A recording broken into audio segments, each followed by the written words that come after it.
प्यारे बच्चों नमस्कार। मैं आशुतोष कुमार श्रीवास्तव। प्यारे बच्चों नमस्ते। मैं धर्मेंद्र सचान। विज्ञान की कक्षा में आपका स्वागत है। बच्चों, आज हमारे मित्र आशुतोष श्रीवास्तव आपको रासायनिक परिवर्तन के लक्षणों के बारे में बताएंगे। सर, स्वागत है आपका। धन्यवाद सर। देखिए बच्चों, आपने आसपास बहुत सारे परिवर्तन देखे होंगे, नित्य प्रतिदिन देखते आप हैं। आज हम विशेष जो लेकर के आए हैं वो क्या है, आप देख रहे होंगे। ये एक सूखी पत्ती है और इस सूखी पत्ती का जो रंग है वो कैसा है, भूरा है। आइए इसके साथ एक गतिविधि करते हैं, लेकिन इस गतिविधि से पहले एक आपको चेतावनी बताते हैं कि इस गतिविधि को आप अकेले बिल्कुल ना करें। जब भी करें अपने शिक्षक की उपस्थिति में या आपके कोई अभिभावक हों उनकी उपस्थिति में करें। अब मैं अपने मित्र से अनुरोध करूंगा इस पत्ती को जलाएं। जी सर।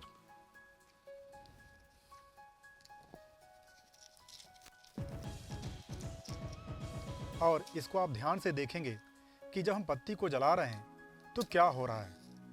यहाँ स्पिरिट लैम्प को हमने जलाया है और इसकी सहायता से पत्ती को जलाएंगे। अगर आप इसको गौर से देखें, जब ये पत्ती जल रही है तो क्या हो रहा है। जब पत्ती जल रही है तो इसके रंग में भी परिवर्तन दिखता है, साथ ही ऊष्मा में भी ऊष्मा का उत्सर्जन हो रहा है।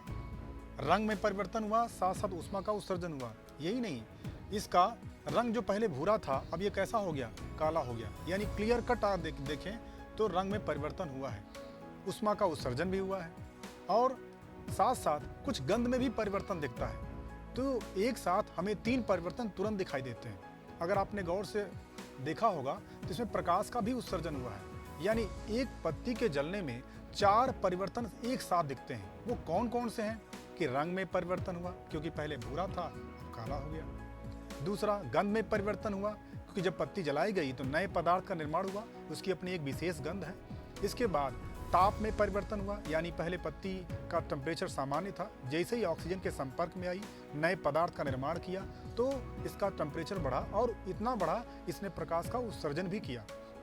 तो ऐसा कोई भी परिवर्तन जो हमारे चारों तरफ हो रहा है, जिनमें ताप में परिवर्तन हो, गंध में परिवर्तन हो और ऊष्मा का उत्सर्जन हो, कभी कभी प्रकाश का भी उत्सर्जन हो सकता है, साथ साथ कभी कभी स्वाद में भी परिवर्तन होता है। तो ये सारे परिवर्तन या ये सारे लक्षण रासायनिक परिवर्तन के लक्षण होते हैं। सर, अच्छा, इसका मतलब सर आप ये कहना चाह रहे हैं कि अगर किसी पदार्थ के दूसरे स्वरूप में बदलने पर उसमें रंग में, उसके गंध में और उससे ऊष्मा का उत्सर्जन हो तो ये रासायनिक परिवर्तन होगा।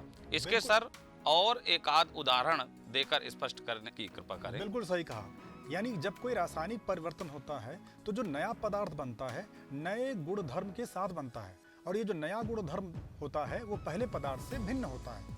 और इसका लक्षण हमने बताया, सर आपने कहा कुछ और परिवर्तन हम दिखाते हैं। इसी पत्ती को आपने देखा होगा कि बाग बगीचे में जब इनको हम छोड़ देते हैं मिट्टी के नीचे दब करके, ये पत्तियां धीरे धीरे अपने स्वरूप में परिवर्तन करती हैं। और ये जो परिवर्तन होता है सूक्ष्म जीवों, ताप, वायु के प्रभाव से होता है और ये खाद में परिवर्तित होती हैं। बच्चों, आपने देखा कि जब हमने पत्ती को जलाया तो रासायनिक परिवर्तन के जो लक्षण थे वो स्पष्ट रूप से दिखाई दे रहे थे।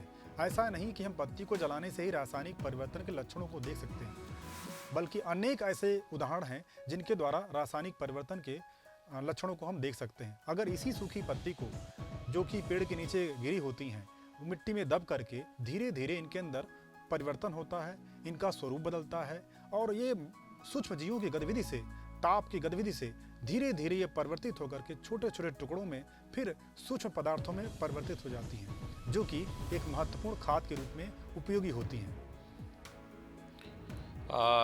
धन्यवाद सर, आपने इस प्रकरण को बड़े ही सूक्ष्म तरीके से स्पष्ट किया।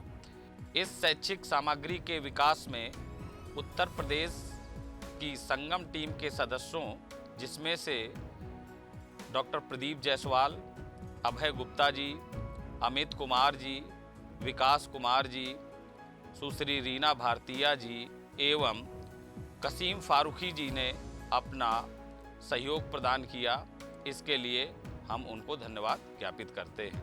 साथ ही RI अजमेर के स्टूडियो टीम या टेक्निकल टीम के सदस्यों ने भी इसमें विशेष सहयोग प्रदान किया, हम उनका भी तहे दिल से धन्यवाद ज्ञापित करते हैं।